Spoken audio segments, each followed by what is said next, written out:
Hello, and welcome to Cannabis the Podcast. I'm your host, Dr. Tori Rarick. Each episode will feature a candid conversation about how the cannabis plant has positively impacted individuals' wellness and bliss. Here to honor the plant and have fun. Hi, everyone. Thank you for your support as I've been mulling over which direction to take this podcast. And I've decided that in addition to bringing you these intimate interviews, I would like to add a little bit of cannabis commentary to the back end of each episode. Beginning with tonight, I will share more information on cannabis and opioids, which is a big topic that Heather and I discussed during this interview. So the cannabis commentary at the end of the interview will either be some education pieces, some food for thought, some encouragement around advocacy, just something tangible and practical and applicable that you can take back to your own experience or maybe your community regarding cannabis. So I'd love to just hear your thoughts on this as you hear it, and as you hear the upcoming episodes, feel free to reach out with constructive criticism by email and DM. I'm happy to take that in. So thanks again for all your support, everyone. Looking forward to the episodes we have coming down the line for 2019 and creating even more in 2020.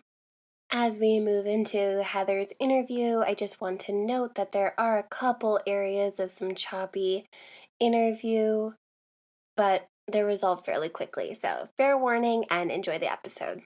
Hello, everyone. Welcome back to Cannabis the Podcast. Tonight I'm talking with Heather Dagley. She's a cannabis writer and blogger who writes about the benefits of intentional cannabis use on her blog, Bud and Blossom. She shares how she has used cannabis and self-care, two of my favorite things, to achieve optimal self-connection, health, and happiness, and how you can too. So Heather, I'd love for you to just share a little bit more about you personally or anything you'd like to introduce to our audience. Absolutely. Well, thank you so much for having me, Tori, on the podcast. I have been following your podcast for the past several months now, and I just really enjoy listening to all the other women coming on and talking about how cannabis has helped them. I am so passionate about cannabis's ability to help people, and so it's just really cool to be able to hear others speak about that as well. Yeah, I really enjoy cannabis because I think that it can do a lot for those of us who are dealing with the day-to-day mental health struggles that a lot of us are going through. I think particularly people in our generation, that millennial generation, we are finding that we're a little more anxious, I think, than generations before us. We have constant streams of external triggers coming at us all the time. We are glued to our phones, and that's a cool tool that we can leverage, just like the internet is a cool tool.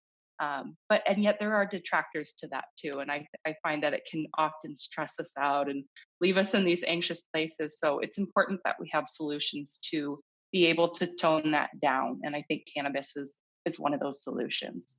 100%. I so agree.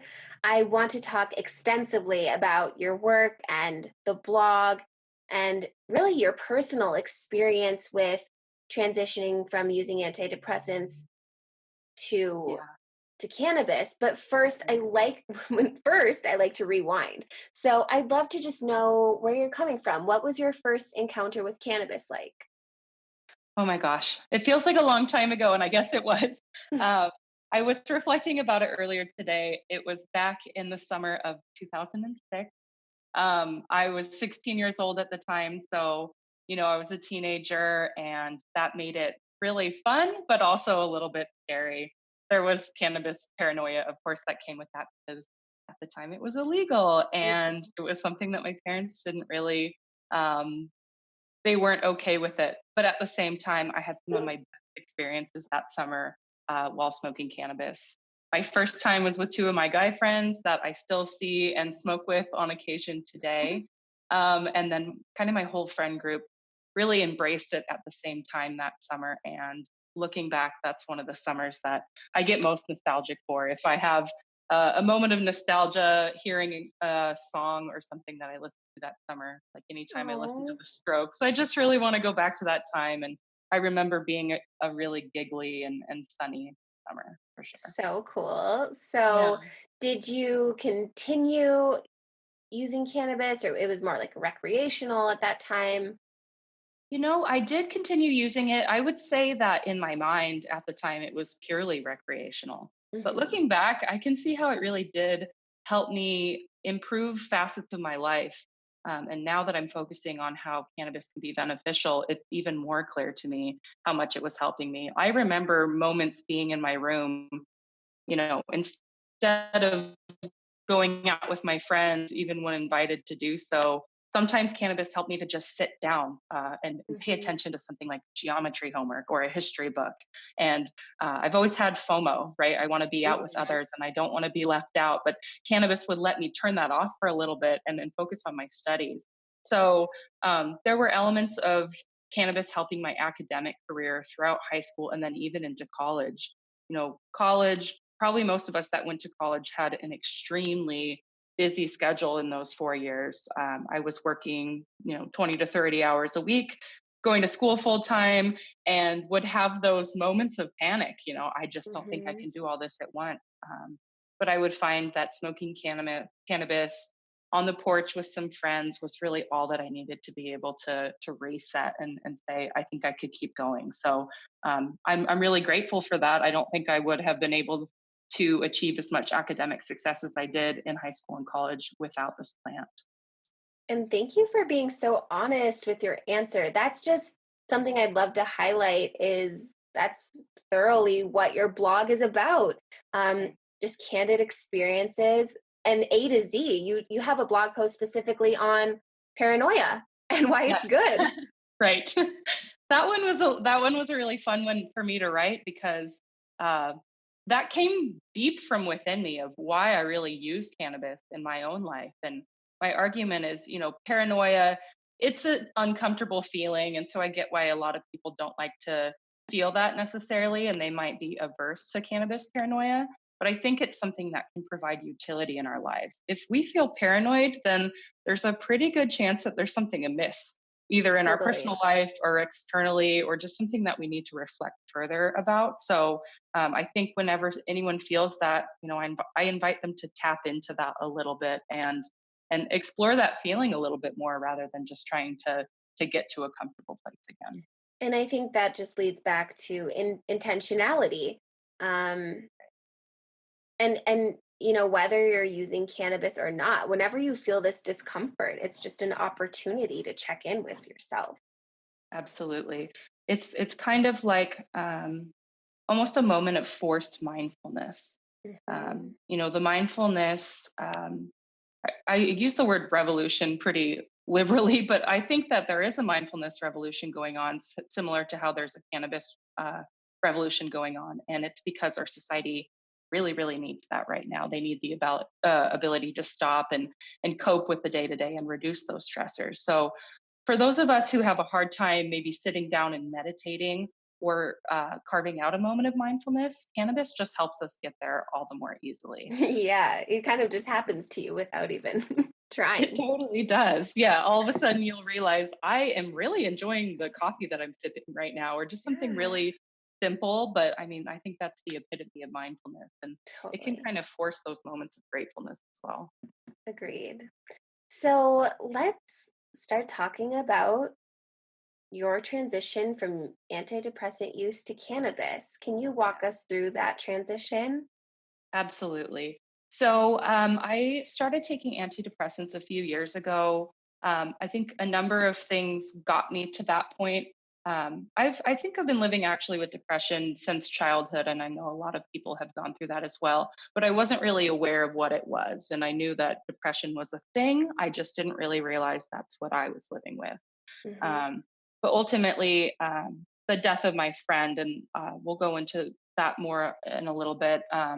But that kind of sent me into a deep grief. And so ultimately, that's why I decided to go on to the antidepressants. But it's not something that I wanted to be on forever.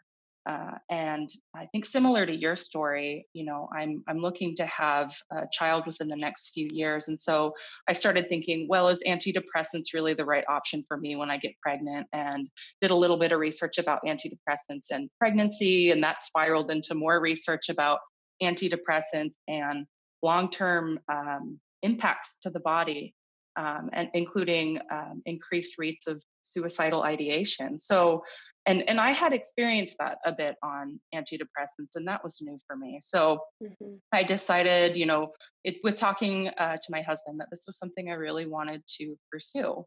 And it was harder, much harder than I thought it was going to be. I thought that it was just going to be a matter of tapering down, and that's it.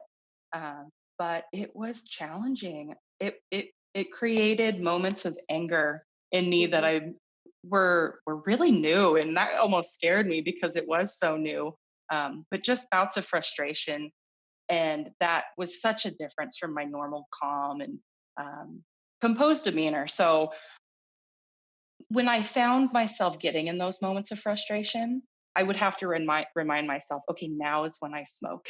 Now is when I Mhm. need to pick up my vape pen and allow cannabis to kind of calm me down and get me through this moment of frustration. New Oh, perspective.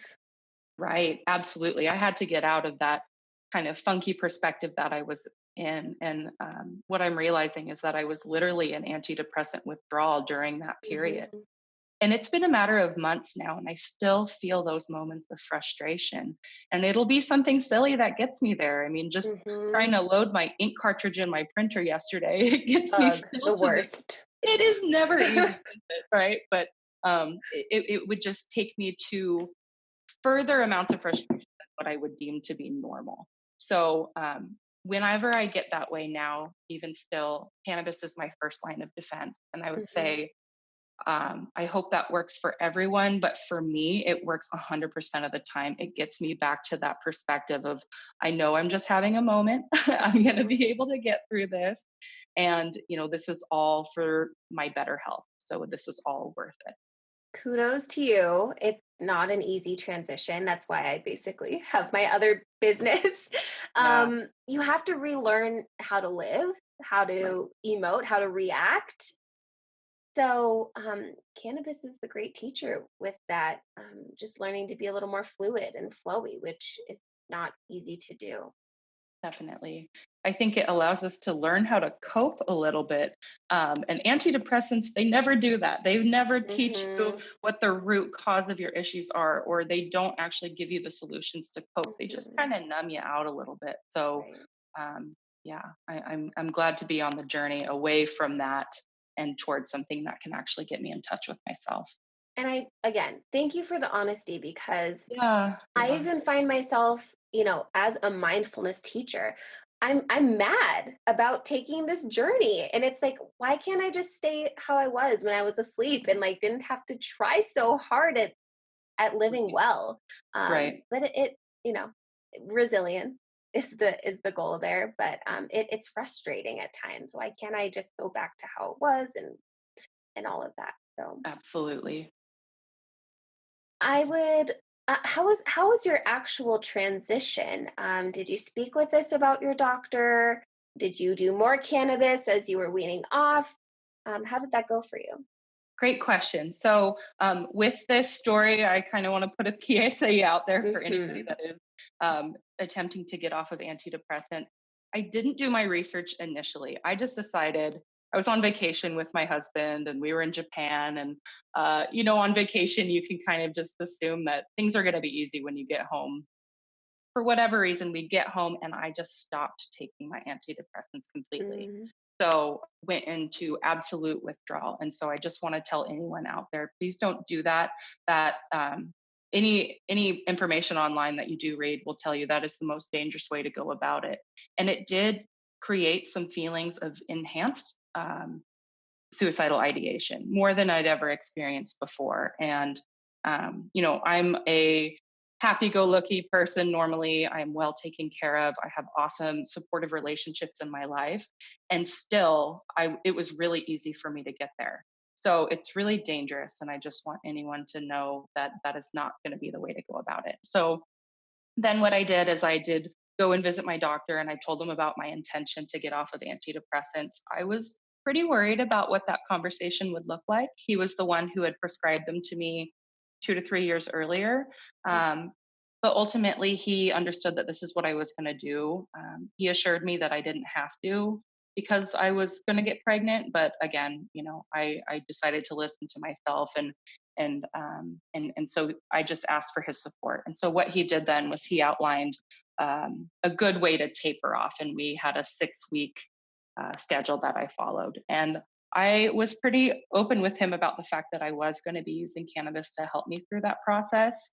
I live in Seattle, pretty liberal town, so Mm-hmm. I got a good response from him, not sanctioning it necessarily, but just writing it down and understanding and kind of saying without saying, like, good for you, So Yeah. I felt like I was able to go and do that without having it explicitly written down, right? It's all in this cannabis environment where things are legal, but they're not federally legal. Like, Yeah. having those conversations with our Western medicine doctors isn't always It's straightforward, but uncomfortable, sort of, but yeah, yeah, can be. right. Okay, that makes sense. Um, so, how do you deem your use intentional? Can we take a moment to talk about that? Definitely. I think, to me, intentional cannabis use is all about having a set goal or mindful intention behind it. So, it's okay for people to sit down and just want to get high. I'm not saying there's anything wrong with that. But the intentional use is where you sit down and you say, I want to maybe get in touch with myself today. And that's why I'm going to sit down and smoke. Or, I have a headache and I really need to make sure that I address that in a healthful manner. And that's why I'm going to sit down and smoke today. So it's just sort of being aware of what gap you're trying to fill by using cannabis. And it Totally. might be that means sitting down and smoking every day, particularly for people who are going through ailments, and they might have an endocannabinoid deficiency. Intentionally feeling good Mhm. might mean smoking every day, but I think we just need to be aware of the value that it's bringing to our life, and why we're smoking. And as long as we can speak to those concepts, then we're being intentional about it. Yeah, and it's something that I haven't really touched on this platform, but there can be this fine line between cannabis assisting with depression and cannabis um, as an escape, as Right. contributing to that depression and really showing you the signs of, hey, I'm not okay. So have you crossed that line yourself? Have you been able to notice that? That's a great perspective. And yeah, I think one thing that has been important for me to realize is, even though I have decided, I'm going to be a cannabis advocate and I am all about telling people how they can live their lives well with cannabis, there might be moments, there might be days, there might be months in my future where I decide I'm not going to be smoking cannabis right now because, Mm-hmm. for whatever reason, with where I'm at in my own personal life or my mental health, it's exacerbating something as opposed to helping it. Then I Mm-hmm. can simply put it aside and check in with the plant later. Mm-hmm. And that's okay. So Mm-hmm. I think it's important that we audit all the time. Um, Mm-hmm. if we're using any sort of substance, even a plant medicine substance like cannabis, but we're always auditing, what is it doing for me right now? And if it's helping, then I'm going to continue to do it. If I'm not sure that it's helping, maybe I can take a little bit of a step back. We're evolving creatures all the time, and so we need to make sure that we're not just replacing one negative habit with the other. Cannabis isn't Exactly. a panacea, but it's something that can hold our hand and walk us forward if we allow it to, and we almost have to partner with it to get to that Mm-hmm. healing place. That word habit, when you are noticing it's habitual and not necessarily like you're reaching for it but not sure why.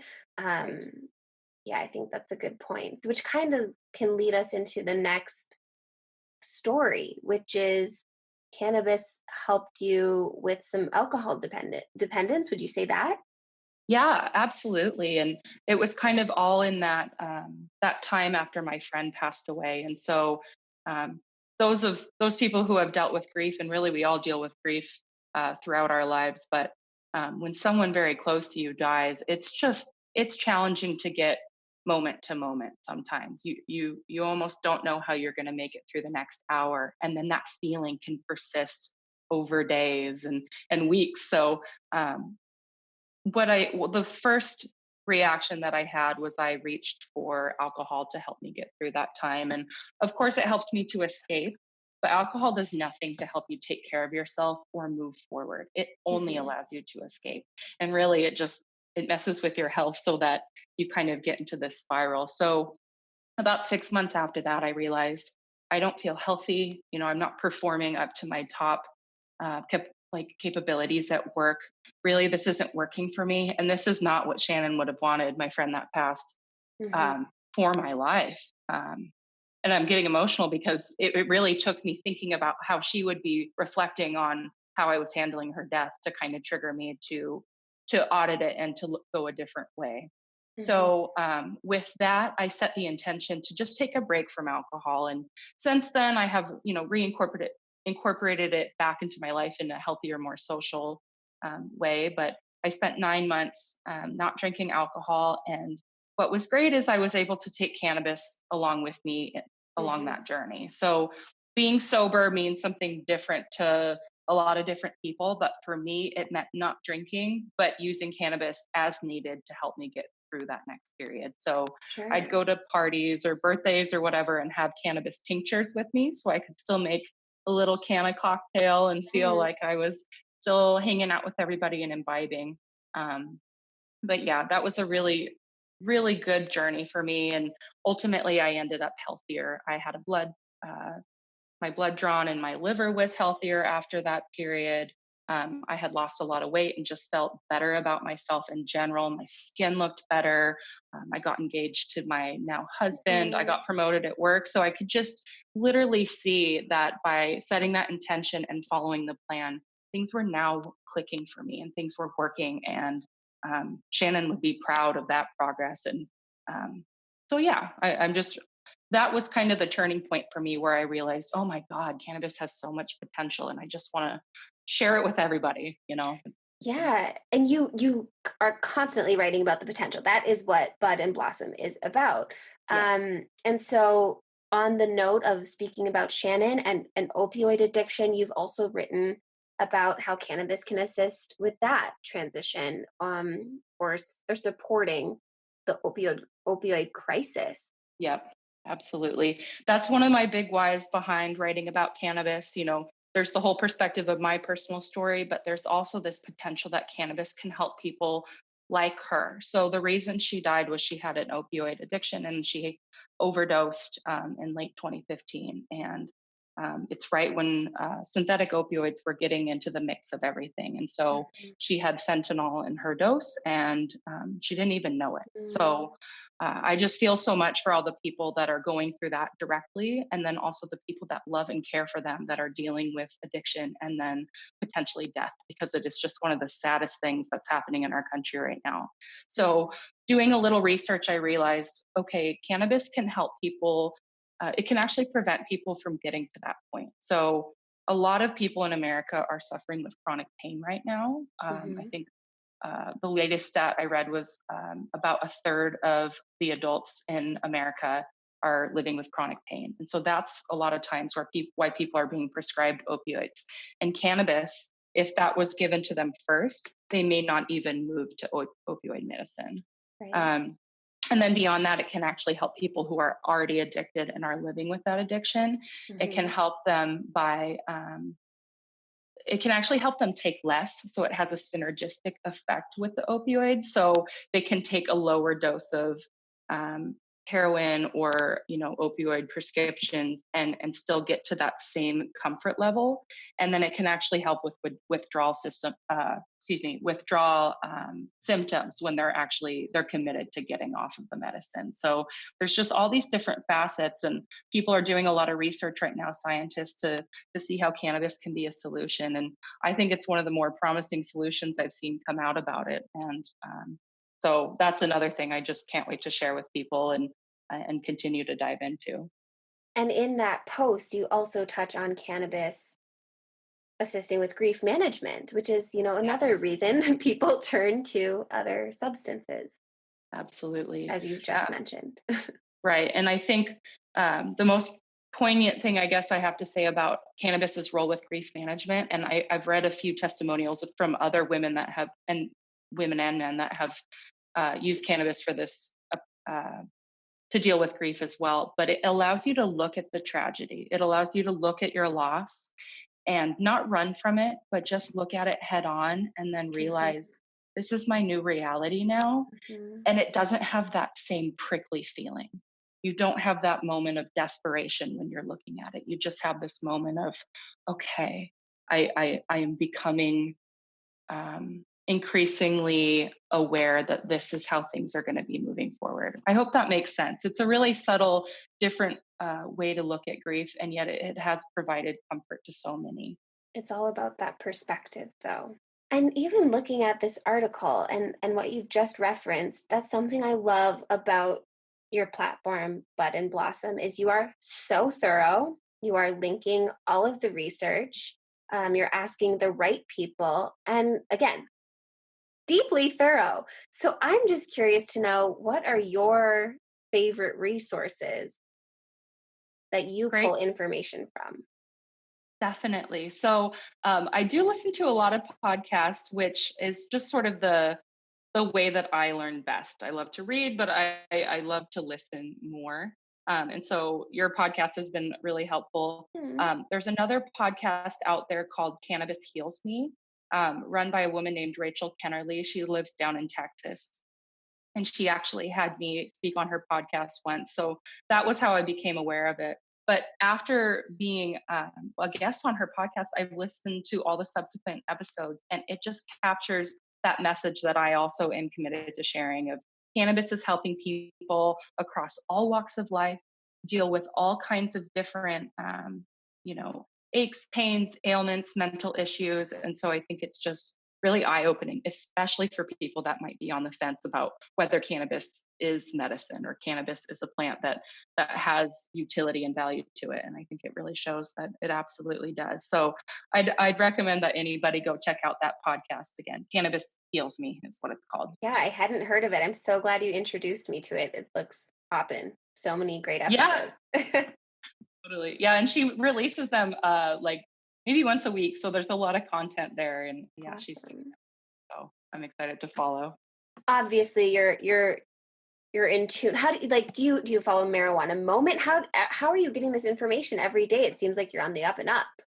Oh, thanks. I really am dedicated to connecting with people. So locally, I really like to connect with people in the Tacoma, Seattle community.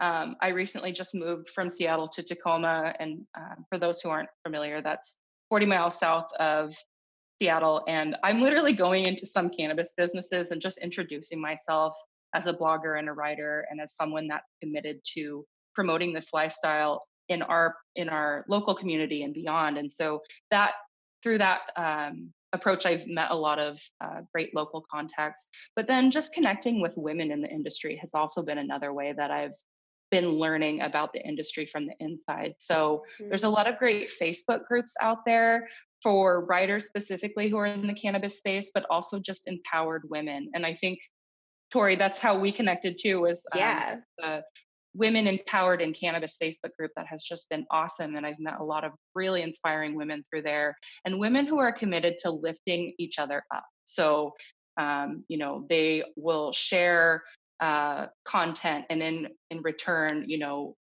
people will be promoting others on social media. And that's just one of the coolest things I've seen about this industry so far is that women specifically are like, how can I support you? I really agreed. work out there. And it's great. I can't wait to continue to pay it forward to other up and coming people, especially as I get more grounded in my career. And Yeah. then one other group that I also want to plug is Tokativity. They have been really great. This is the global women's um, community in cannabis. And so it was created by two women in Portland, Oregon, or one is in Portland and I think one is She lives in the Midwest. And so they have this network of groups across the United States and Canada that get together and celebrate cannabis. And it's just been really fun. So I've been going to the local Seattle chapter for the last two meetups. I will also vouch for Tokativity. Moon Mother had sponsored in another quarter, and it's been an amazing gathering, basically, just to meet women Right. in the industry and hang out and feel normal. Even though I'm in Colorado, you don't really get together with random strangers and smoke like you do at a bar. So Right. it's a cool experience. It really is. One other thing that might be interesting to listeners is I have just recently published a guide on my blog that is about how people can use cannabis to drive self-connection. And I actually listed out 6 simple steps that people can follow to find that moment of self-connection. So it's a really simple, I think, 2-pager guide. And it basically just walks someone through how to have a smoke sesh by themselves and think about what has been maybe bothering them lately, any pending uncertainties, and how to go about mindfully looking at those problems and just having a really special moment. Oh, I see it. It's right under your picture. You've written about leaving your corporate job, and I also like to ask whoever I'm interviewing, what was your call to honor the plant? So I'm curious to know, just how did you start this blog? What led you to share, and then what led you to dedicate your life to it?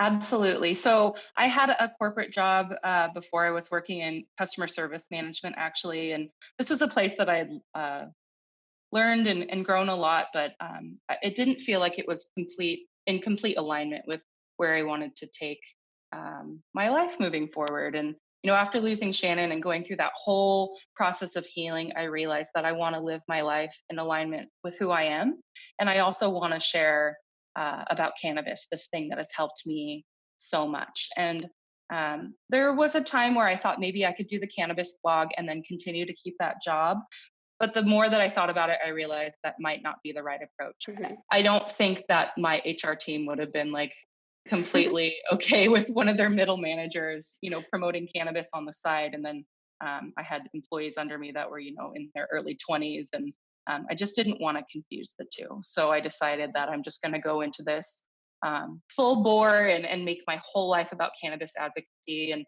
that was a really challenging decision.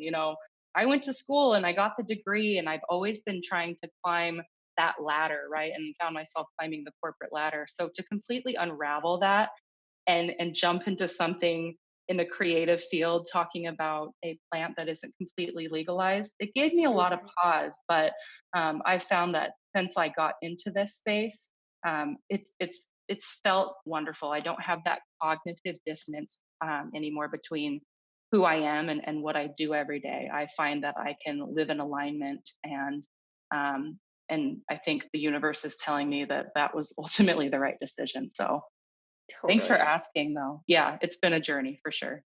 Oh, I love it. This is just so exciting to hear. You're like my ideal client, but you have it Oh, figured out thanks. already. So you're cool. Well, it's definitely one day at a time, right? Yeah. Yeah. Before we go, do you have an Yeah. edible story that you'd like to share? Hmm. I do love edibles. I don't have one specific story, but just that ability for me as a former alcohol abuser, that ability for me to put a tincture, which is basically, liquid edible, into a LaCroix or a sparkling water or something like that, and just have that ability to repeat the pattern of drinking, and Hmm. yet knowing that I was putting something healthful into my body instead of basically a poison. Um, Right. that's my biggest takeaway and for edibles, and my biggest personal celebration around them, because it was just perfect. It was exactly what I needed to be able to live more healthfully and stop doing something that was detrimental to me. And that is something just so cool about cannabis is the diversity in so many different aspects. Not Right. only the routes, but that especially at the gathering I just hosted, we had CBD mocktails, and that too, great That's experience. awesome. Yeah, and they can taste really good. Like some of them don't taste like cannabis at all, but I personally like a little bit of that, cannabis dank taste, right? Hmm. So there are a lot of different products out there. people like. And so yeah, I find them to be quite delicious. And one of my goals here in the next couple of months, now that I moved into my new place, is to host a party and serve some fancy cannabis Yeah, cocktails, like with some girlfriends. I think that'd be really fun. I'm there. I'm coming. I'm flying. Yeah, come on over. It's only states away, so that'd be so much fun. So, Heather, thank you so much for coming on the podcast tonight. Where can the viewers find you? Great. Thank you again for having me, Tori. This has been so much fun. Yeah, people can find me, they can find my writing on my blog. So it's called Bud and Blossom. And the reason behind that is through bud, through cannabis, if we use it intentionally, we can really blossom into the people that we have always intended to be. So the website is budandblossom.blog. And then people can also follow my Instagram, which is Bud in Blossom. So Bud_N_Blossom. As always, they will be linked in the show notes. Well, thank you Okay. so much, Tori, for having me on. This is great to be able to share my message on this platform, and just so great to connect with another woman who's making it happen and promoting healing and compassion. It's really inspiring. For today's cannabis commentary, I'd like to shed some light on the potential for cannabis to be an ally in opioid dependence and opioid addiction. The opioid epidemic has affected so many. It's likely affected you, whether directly or indirectly. So, my intention today is just to shed some light on some of the information that I've learned that I find to be powerful and useful and a step in the right direction, and just get you excited and opening conversations about this with either your family, friends, or your community. So, the first thing I'd like to share is a study regarding cannabis legalization and its reduction on mortality that was related to opioid use. So, this was published late summer 2019. And here's a quote. A new economic inquiry study finds that marijuana access leads to reductions in opioid related deaths. So, this study looked at how legalization and access to recreational cannabis reduced annual opioid mortality in the range of 20 to 35%, with especially pronounced effects on synthetic opioids. So basically, when recreational cannabis is available, opioid mortality rates were dropping. That's pretty amazing. My commentary on that would be it would be interesting to see how these people succeeded with utilizing cannabis and changing over to cannabis under medical supervision and under a medical program, but we're not all quite there yet. This was particularly about recreational use, but as always, as the healthcare professional, I'm excited about access and safe access, and actually empowering the consumer and going one step farther with this than to just have it to be available, but how can we make it available and strategic and intentional and really successful. So I know of some doctors utilizing cannabis as therapeutic interchange for opioids with patients and taking advantage of that synergistic effect that's created when cannabis is used with opioids. Cannabis can actually widen the therapeutic window, which, under medical supervision can be a really amazing thing to utilize a dose of opioids that might be ineffective or very, very low and enhance those effects with cannabis so that the patient is actually using less. That could go the other way, of course, if someone has a different intention and is not under medical supervision, but that's promising if you're a health professional and you're looking for some alternative ways to assist your patients. That might be something to look into. And also, in addition to directly assisting with pain, cannabis can be helpful for issues on the periphery of dependence and use, such as easing the withdrawal symptoms, managing medication side effects, increasing quality of life by improving sleep and reducing anxiety, relaxing the muscles, just giving that paint a different perspective for a person, all different uses, really. And lastly, I'd love to share about an organization that I'm part of, a local chapter. But if you look up Safe Access, safeaccessnow.org, you'll find the Safe Access organization, which is all about providing safe and legal access to cannabis in America. For therapeutic use and for research so that we can really get the ball rolling with feeling more comfortable using this with our patients as an alternative or primary therapy, really. So, if you're at all interested in the education and the policy and consumer safety surrounding cannabis and the research, I encourage you to look into safe access. So, 3 things today I wanted to share with you were: one, the study on how legalization of cannabis had an impact, a positive impact on opioid related deaths. Number 2, how cannabis has this synergistic enhancing effect with opioids and how that can potentially be used under medical setting as therapeutic interchange to assist with dependence and addiction. And then lastly, I wanted to point you to Americans for Safe Access and how you could become more involved in this grassroots effort. And even if you follow their Instagram, right, that's a step in the right direction. So I'd love to know what you thought about this little addition to the episode. Feel free to reach out to me, Tori@ToriRarick.com, or find me at Cannabis the Podcast on Instagram.